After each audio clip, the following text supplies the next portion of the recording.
Anábase narra as peripécias de um grupo de soldados gregos que no ano 401 a.C. marcham até o interior do Império Persa. A história foi escrita em cerca de 370 a.C. por um dos participantes, o ateniense Xenofonte. O livro está disponível em português e sobre ele vamos conversar um pouco com Rui Valente, editor das Sementes de Mudança. Rui, o que é Anábase? Bom dia. Pronto, a Anábase, como tu disseste, é uma história escrita há perto de 2400 anos por um senhor ateniense que se chamava Xenofonte. Xenofonte tinha a particularidade de ser discípulo de Sócrates, mas ele era acima de tudo um soldado. Portanto, ele, no ano 401, 402 a.C., juntou-se a um pretendente ao trono do Império Persa, o senhor chamava-se Ciro, e acompanhou ele e mais 10.000 outros soldados gregos numa marcha até ao interior do Império Persa. Daí que vem o nome Anábase, em particular. Anábase é uma palavra grega que significa marcha para o interior. E então, essa marcha que os 10.000 mercenários gregos fazem acompanhando Xenofonte, começam a sua marcha nas costas do mar Egeu, na atual Turquia, marcham ao longo da Turquia toda, depois da atual Síria, e travam na zona do atual Iraque uma batalha. Bom, nessa batalha, os gregos e os seus aliados persas, eles ganham a batalha, chama-se a Batalha de Cunaxa, é travada em setembro de 401, mas o seu pretendente, aquele pretendente que apoiavam, Ciro, morre na batalha, é morto pelas tropas do seu irmão. E depois, portanto, aí a morte de Ciro acaba com os desejos e tudo aquilo que os soldados gregos tinham ido à procura, e eles veem-se numa situação em que têm que sobreviver, portanto, lutar pela própria vida, porque os persas sobreviventes querem-nos tornar escravos, querem que eles se rendem. Portanto, a história da Anábase, no fundo, é a história da resposta que os gregos dão aos emissários persas, que, nas palavras do comandante deles na altura, que se chamava Clearpe, vencedores não entregam as suas espadas. Portanto, eles recusam render-se, ficam ali sozinhos, os 10.000, no meio de perto de 100.000 soldados persas, e a história da Anábase é então como é que eles sobrevivem e voltam à Grécia. Portanto, o nome, que é uma narrativa, tem acompanhado, tem um apelo universal, digamos assim. O que é que o leitor de hoje pode esperar dessa história? Bom, a história em si como eu disse, tem este apelo forte universal, né? de recusa do dizer que não. E acho que isso torna a história muito, muito atraente, muito curiosa. Né? Nós marchamos com eles, conhecemos os personagens, ficamos investidos neles e vemos que eles continuamente, em ocasião atrás de ocasião, recusam render-se aos persas e insistem em voltar, apesar de todos os obstáculos. Portanto, há uma situação em que, por exemplo, os seus líderes dos gregos são convidados para um banquete, os persas matam-nos todos, e eles caem outra vez num desespero, e os persas tentam a voltar que eles se rendam, e eles continuam a dizer não e continuam a tentar voltar à Grécia. Portanto, eu acho que este contínuo de recusa em se render torna a história muito atraente e é um exemplo, uma coisa que excita a imaginação e tem excitado ao longo dos milénios, né?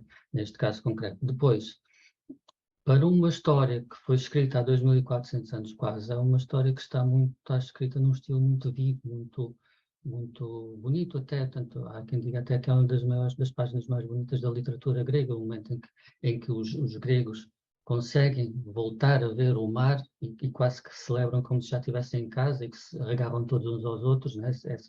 Essa passagem em particular foi descrita como uma das mais belas narrativas da literatura grega.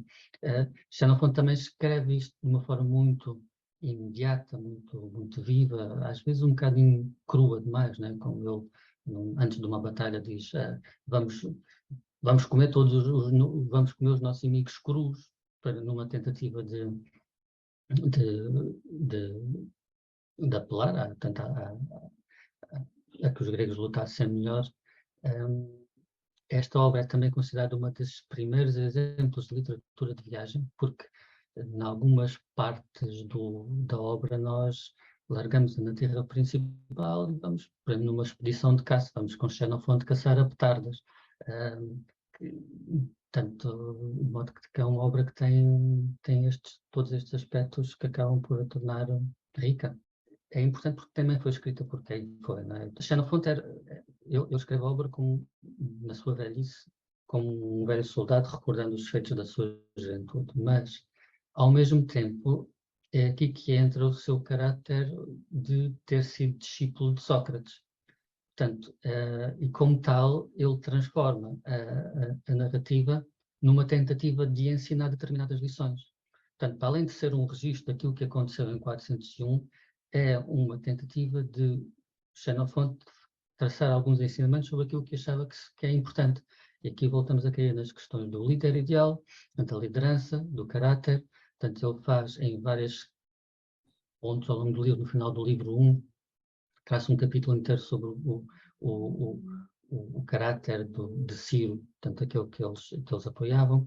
No final do livro 2, quando os seus comandantes são assassinados, ele contrasta o estilo de liderança de Clearco com o estilo de liderança de Proxeno, que era um outro comandante grego, com o estilo de liderança de Menon, que era um outro comandante grego, portanto, um que não procurava o amor dos soldados, outro que não fazia nada que os soldados não quisessem, e outro que basicamente era uma pessoa rapaz.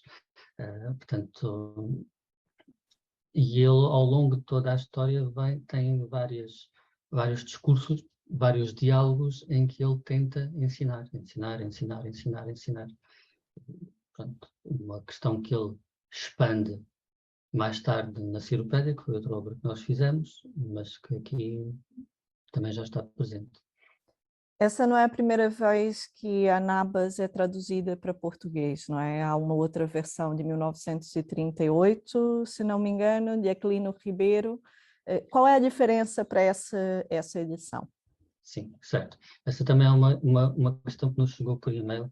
Portanto, eu acho que o que deve ser dito é que Aquilino Ribeiro era, sobretudo, um romancista e muito bom, né? Portanto, um dos mais importantes escritores da língua portuguesa, na minha opinião. Agora, o que acontece em relação à tradução da Anabas, até há quem questione se ele realmente fez uma tradução. Eu tenho, aliás, aqui um artigo que surgiu na Matesis, que se questiona se Aquilino faz uma tradução, se faz uma adaptação.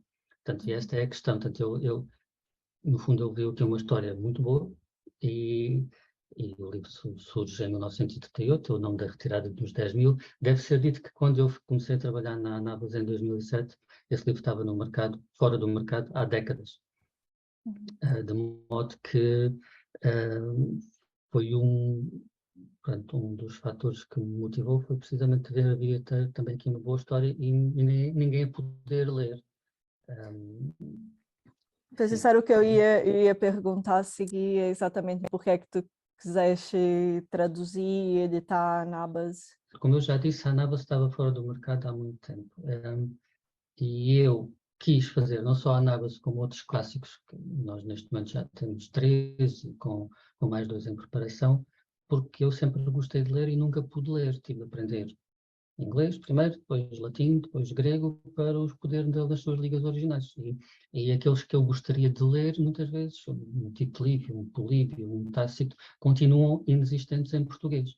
Portanto, e eu não quis que isso acontecesse com a Anabas e foi por isso que pus as mãos à obra. Ao mesmo tempo, eu quis criar, primeiro, quis que alguns clássicos que eu achava importante estivessem disponíveis em português e, ao mesmo tempo, quis que eles fossem lidos de determinada maneira. Portanto, a minha preocupação sempre foi que, tentando manter uma fiabilidade ao texto, né, portanto, não me passa pela cabeça fazer uma adaptação no sentido que Aquilino fez, tentar explicar ao mesmo tempo ao leitor o que é que estava a acontecer. E é por isso que esta obra, e todas as obras, aliás, que nós temos feito, vêm recheadas de notas, de ilustrações, de mapas. No caso concreto da Anábase, fizemos um apêndice que eu chamei epílogo, porque depois de andarmos 300 páginas com o Xenofonte, uma pessoa, eu próprio na altura fiquei com a ideia de saber o que é que tinha acontecido a estas pessoas depois de acabar a história, né? Então, fiz mais 7 ou 8 páginas de texto a explicar isso mesmo. Portanto, no fundão, a edição da Anábase surge precisamente para pôr em português clássicos que não existiam no mercado na altura.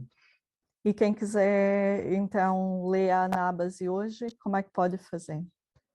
Portanto, a Anábase sofreu 2 edições. A segunda edição foi lançada em março de 2019. Essa edição, para além de estar disponível em qualquer livraria do país, basta lá irem perguntar, online, na nossa página, e nós, no âmbito deste projeto do Garantir Cultura, fizemos a conversão em fizemos a obra em dois suportes mais modernos, digamos assim. Portanto, a obra está disponível agora também em formato eletrónico, que é possível encontrar no nosso site. Podem comprar e podem fazer o download do livro em formato EPUB. Podem encontrar o livro também numa série de plataformas. Neste momento só está na Scribd. Em breve vão poder encontrar noutras, no Kindle. E podem o encontrar também em formato de audiolivro. Portanto, podem encontrar mais uma vez no Scribd. Em breve vão encontrá-lo na Audible. Se derem uma volta pelo YouTube, vão encontrar certos bastante significativos, bastante extensos da Anábase no YouTube.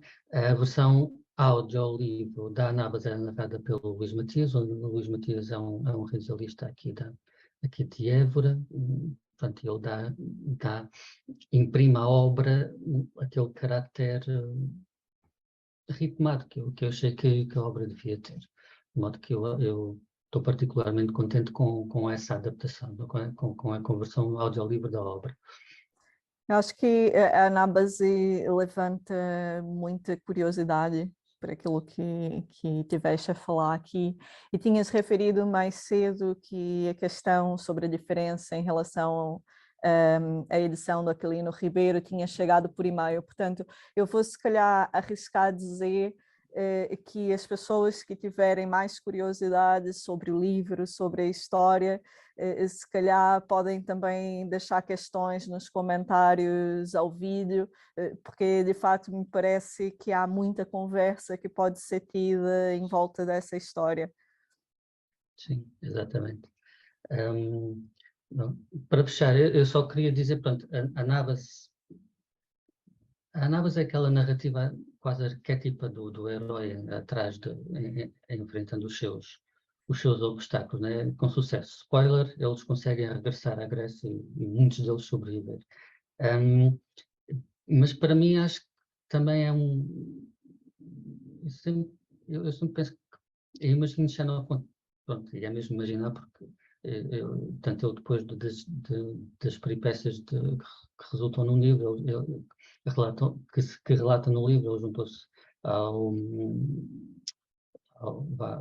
exército espartano e acabou por ser recompensado com uma propriedade rural onde ele depois acabou por transformar a sua vida num